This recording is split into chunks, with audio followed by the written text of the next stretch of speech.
Hello बच्चों, let's read the question. Question says that which of the following set does not contain isoelectronic species. अब isoelectronic का मतलब होता है having same number of electron, having same number of electron. तो same number of electron आ जाए किसी भी species में तो हम उसे क्या बोलते हैं? आइसोइलेक्ट्रॉनिक कहते हैं. अब डज नॉट का मतलब नहीं है, तो पहला ऑप्शन चेक करते हैं. सबसे पहला ऑप्शन में आपके पास क्या है? बोरोन. बोरोन का सबका एटॉमिक नंबर आपको बताना चाहिए मेनली कौन कौन से हैं, तो एटॉमिक नंबर में पहले लिख देता हूँ. बोरोन है, कार्बन है, नाइट्रोजन है, ऑक्सीजन है, और फिर फ्लोरीन तो नहीं है. फिर आपका सल्फर है, फास्फोरस है, एंड क्लोरीन है. ये सारे हैं. बोरोन के लिए एटॉमिक नंबर 5 होता है, कार्बन का 6, इसका 7, ये 8, सल्फर का 16, फास्फोरस का 15, क्लोरीन 17. आगे से इतने ही है. तो इनके एटॉमिक नंबर जितने उतने ही नंबर ऑफ इलेक्ट्रॉन होते हैं, बट नेगेटिव चार्ज का मतलब होता है गेन ऑफ इलेक्ट्रॉन.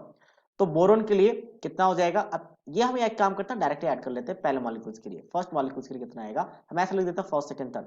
तो फर्स्ट में क्या होगा, या फिर एक काम करते हैं डायरेक्टली ऐसा लिख ही लेते हैं, ज्यादा बेटर रहेगा. BO3-3. बोरोन के लिए 5 प्लस ऑक्सीजन के लिए कितना हो जाएगा? 8 मल्टीप्लाई 3 एंड -3 का मतलब माइनस का मतलब 3 इलेक्ट्रॉन्स का गेन. कितना हो गया? 8 3 24.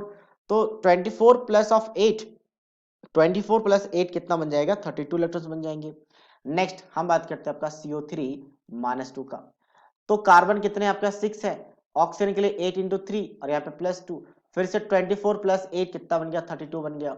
नेक्स्ट हम बात करते हैं NO3 माइनस का. नाइट्रोजन के लिए 7, नंबर ऑफ इलेक्ट्रॉन बस एटॉमिक नंबर देख ले आ जाएगा. ऑक्सीजन के लिए 8 इंटू 3 और +1, तो ये भी 32. तो ये आपका आइसोइलेक्ट्रॉनिक है.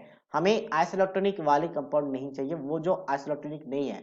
नेक्स्ट हम बात करते हैं यहाँ पे, तो SO3-2 की बात करते हैं. तो सल्फर में कितना? 16 प्लस ये 8 3 जा 24 प्लस ऑफ 2.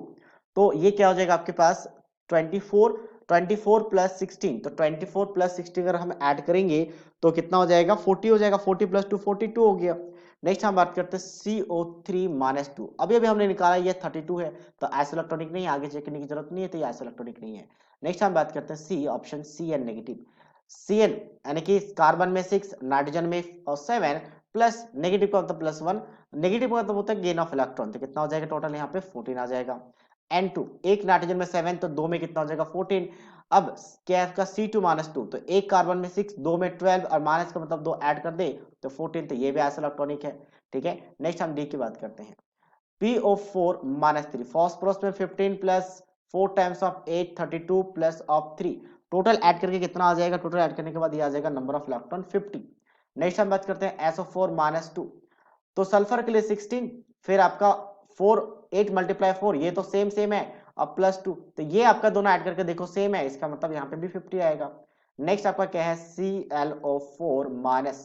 तो क्लोरीन के लिए 17 प्लस फिर से वही 8 इंटू 4 है और +1 है. 17 प्लस 1 18, 18 18 मैच कर रहे हैं, और ये 8 4 जा 32 मैच कर रहा है, मतलब ये भी यहाँ पे 15 आएगा. तो ये भी आइसोइलेक्ट्रॉनिक है. So that means only B is the right answer of this question. So I hope you understood it well. All the best.